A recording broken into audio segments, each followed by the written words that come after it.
Hello, so glad to be back with you this week. We're happy to be here recording again. I pray that the recording from last week was a blessing for you. We're here again tonight to discuss restoration. The word restore means to revive, to give life back to, or to restore to a former position. So tonight we're going to look at Romans chapter 5, verse 19, where it says, "For as by one man's disobedience many were made sinners, but by the obedience of one shall many be made righteous." What we're saying from this book in defense of Bathsheba is that God is restoring and has restored everything back to you that the enemy has tried to steal from you. Everything that he took, everything that he's stolen from your joy, your peace, your love, your happiness, everything that he's stolen from you has been restored already. The Bible says that Jesus was a lamb that was slain before the foundation of the world. So what that says to us is before you ever gave over or forfeited your joy and your peace, God had already restored it back to you. So that everything that Adam lost when he fell, Jesus has restored back to us through his resurrection. So we no longer have to suffer with going without or suffering with lack.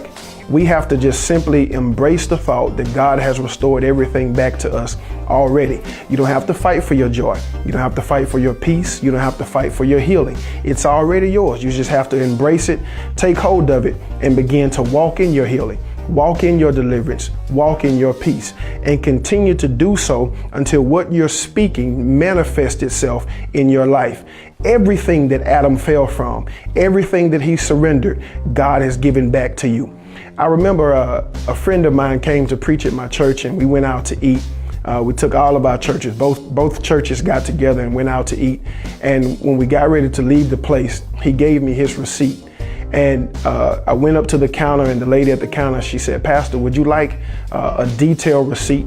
And I said, "Of course." She said, "Well, you'll need this for tax purposes." So when I got the tax receipt or the detailed receipt, it told me everything that was paid for. It told me everybody's meal. It told me their drink. It told me everything that was encompassed in that meal. And so what the believer has failed to do is look at the complete receipt. We know wholly what Jesus did for us. We know that he restored us. We know that he redeemed us, but we need to take a look at the detailed receipt and see everything that he paid for. Every detail has been paid for. Everything has been worked out, from your joy to your peace to your healing to your happiness to your deliverance. Everything has been paid for. Don't just look at the whole receipt as a whole. Don't just look at the total receipt. Take a look at the detailed receipt and see specifically what God has done for you in restoring your healing. Nothing that has happened to you in your past is greater than the restoration that God has made available to all of us. Ephesians chapter 1 says that he seated us together. We are blessed with, and all of our blessings are in heavenly places. Ephesians 2 says that we are seated together with him in heavenly places. So now we must begin to walk in what God has done for us and embrace the restoration that he has won for us, and continue with that thought, with that taking you through everything that you go through in life and delivering you from the hurts of your past and walking in your restoration, your complete restoration.